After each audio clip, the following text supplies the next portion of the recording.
Sean Peche is the founder and chief investment officer at Randmore Fund Management, and we catch up from time to time to see how the world is going and how Sean's suggestions for 2023 are working out so far. We're going to find out on both of those in a moment.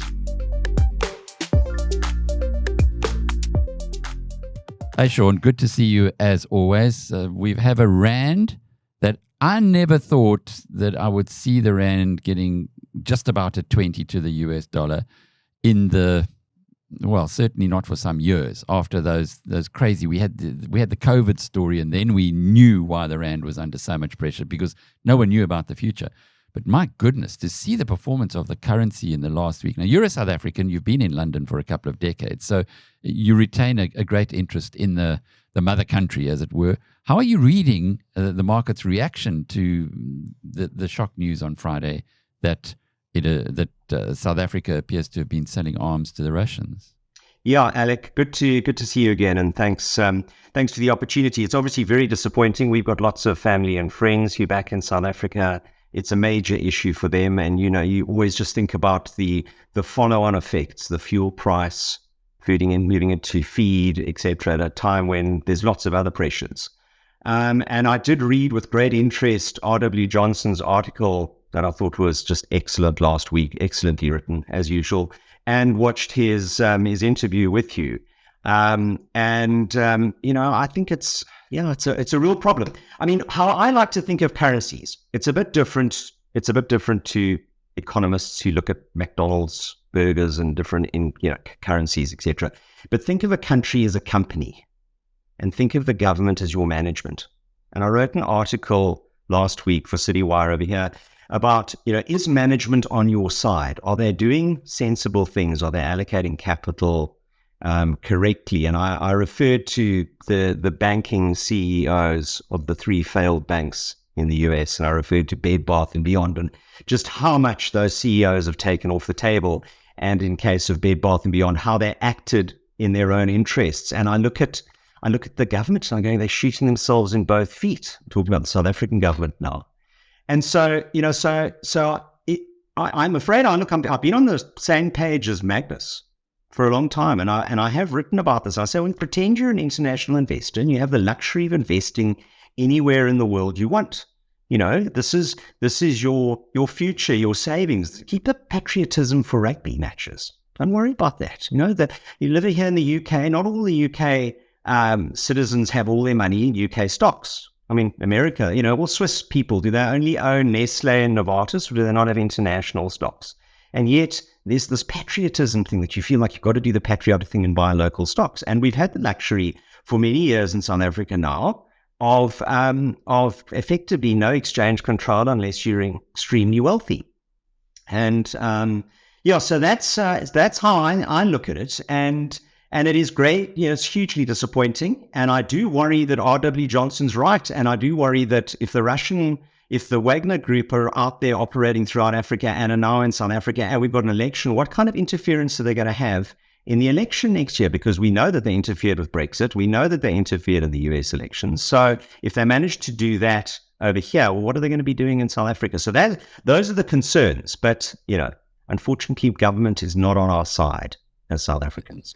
There's a heck of a lot that happens underneath the surface. I noticed one response to the R.W. Johnson interview where the guy said, "I'll never watch BizNews again. How can this man talk the way that he is?" It's almost like if you live in a world of ignorance and you believe what is being told to you by those who would like you to follow their narrative, then it's a comfortable place.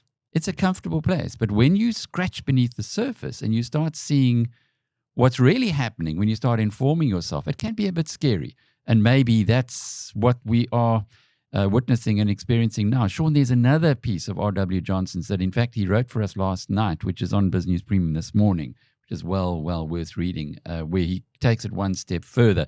But without going into too much detail on that whole thing, I love the point that you made about a country being like a company. If you look at it like a company, and your executives, because they like to call themselves the executive, the president of the country.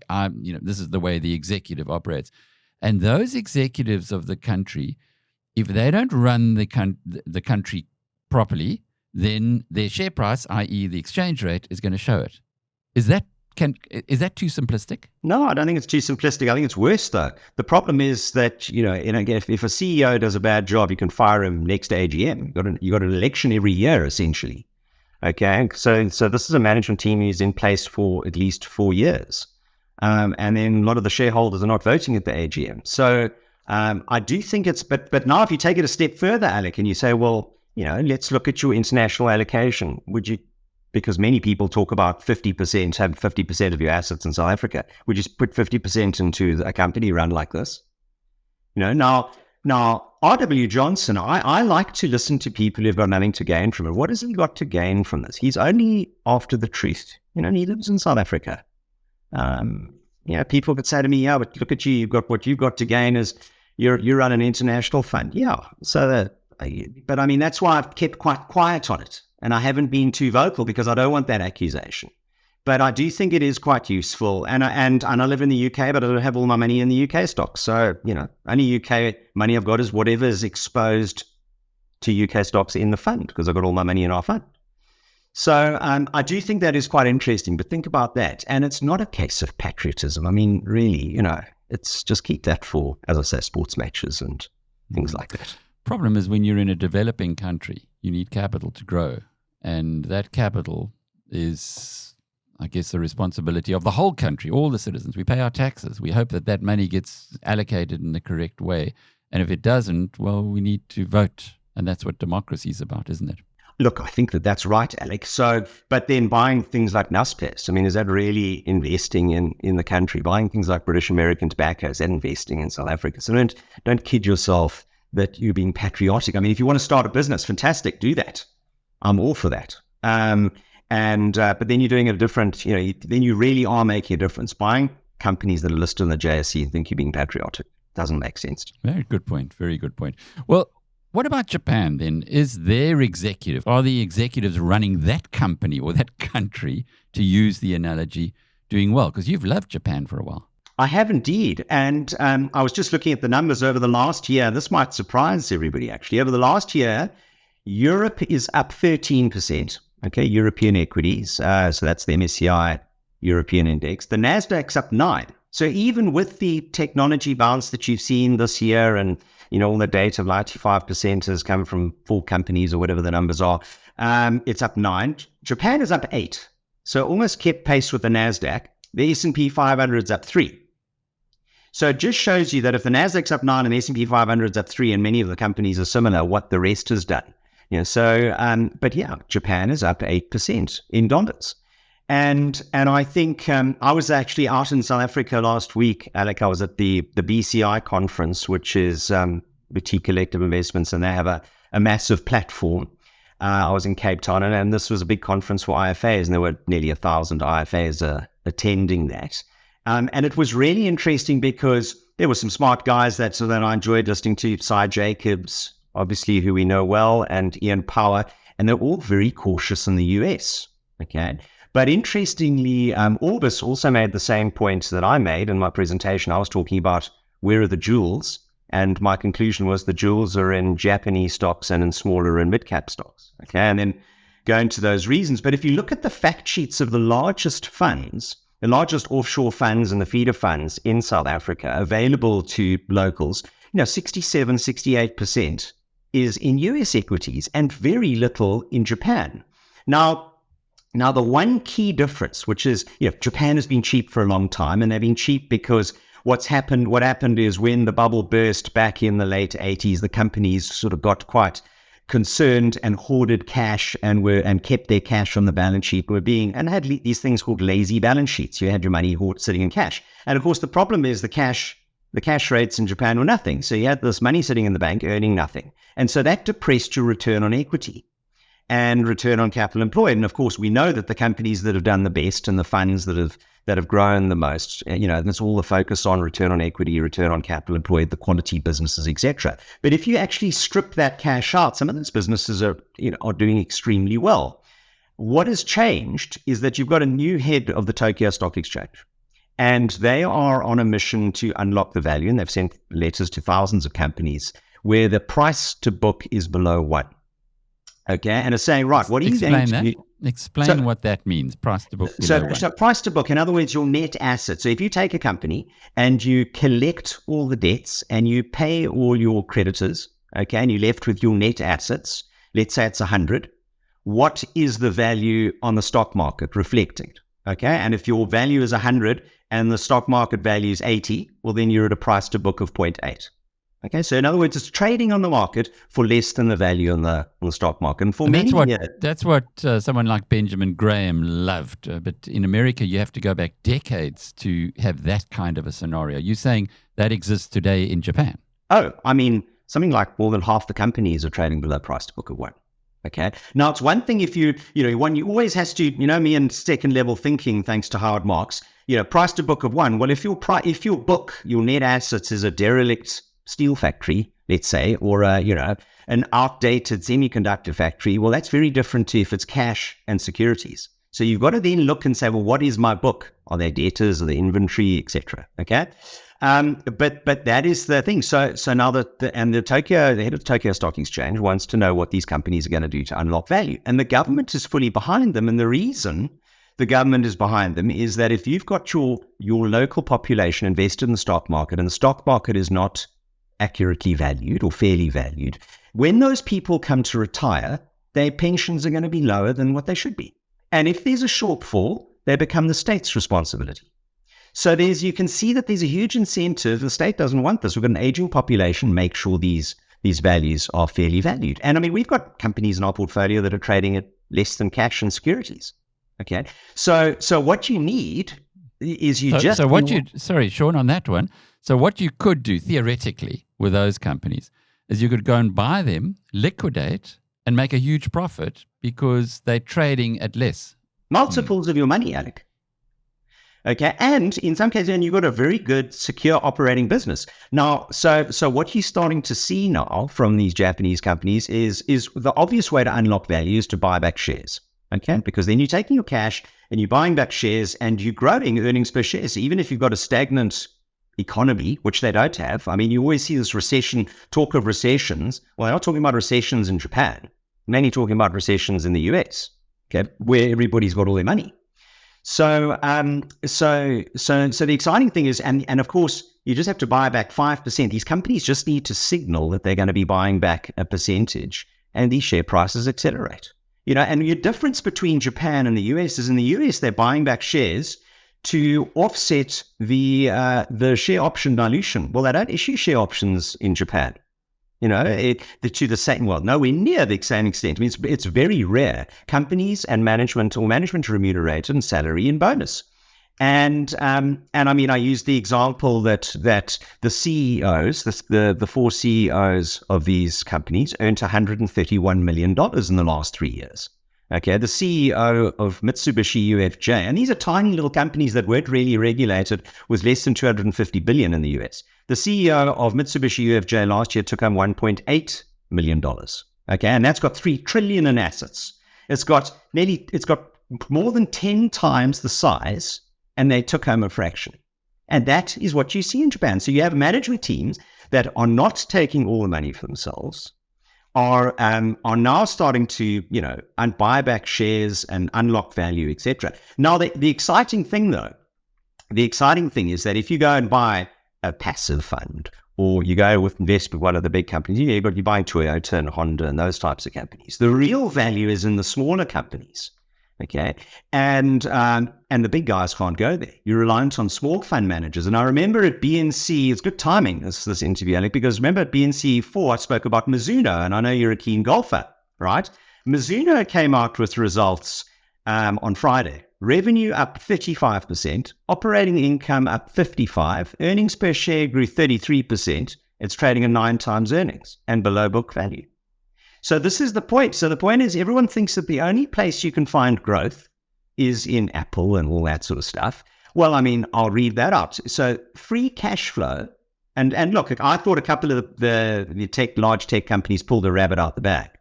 This earnings thing, and certainly the top line. But listen to this, free cash flow, the last trailing 12 months, Microsoft down 10% on the prior 12 months.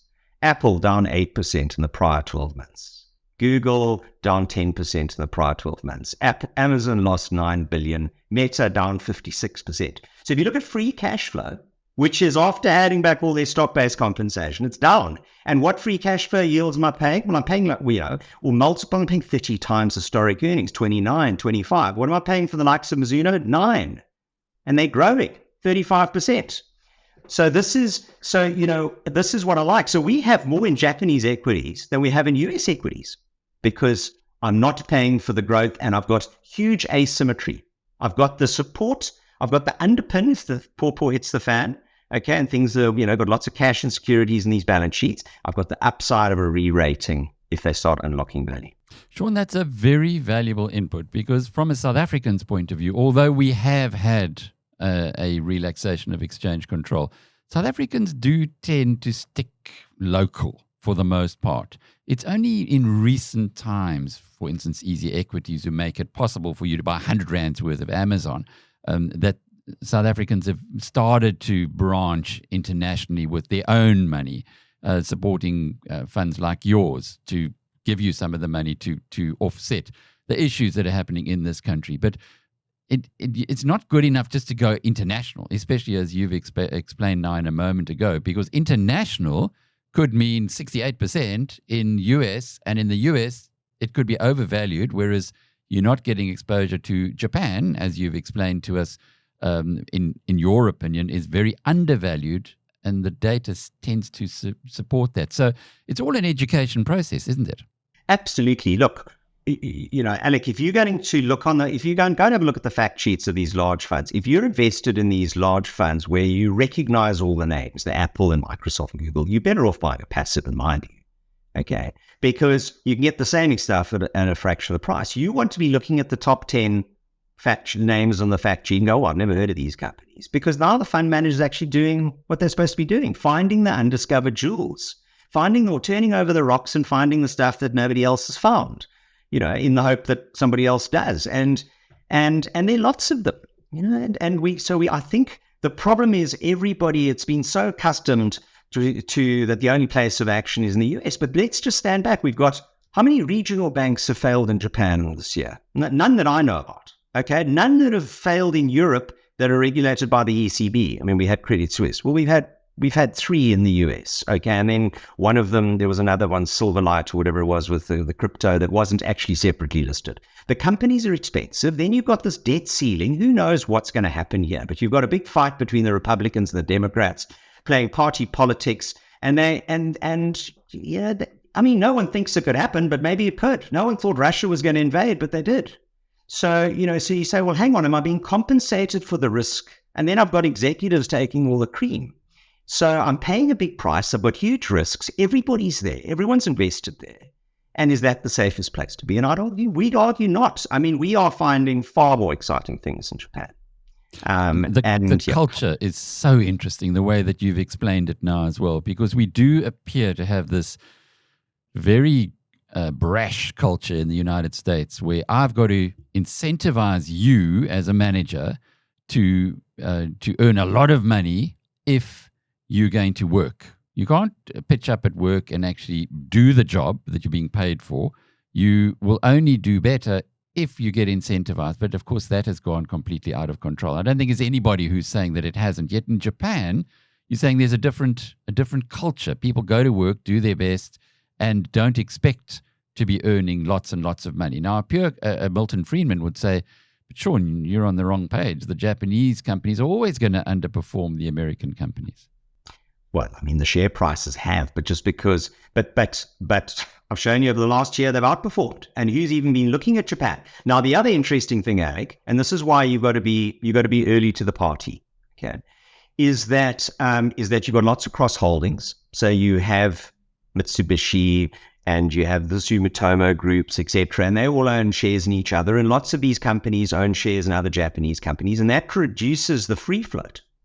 And now, if you get the companies starting to buy back their own shares, they're buying back their own shares from a reduced free float. Now, all you need is just a few big investors, some massive hedge funds or sovereign wealth funds, say, you know what, Japan is only 6%, and the US is 66%. And you know what, maybe I'll just move 5%. I'll take my 66% from North America. It's run hard. I'm worried about this debt ceiling. I'm going to go down to 60, and I'm going to take that 6% and I'm going to put it across Europe and Japan. Well, good luck.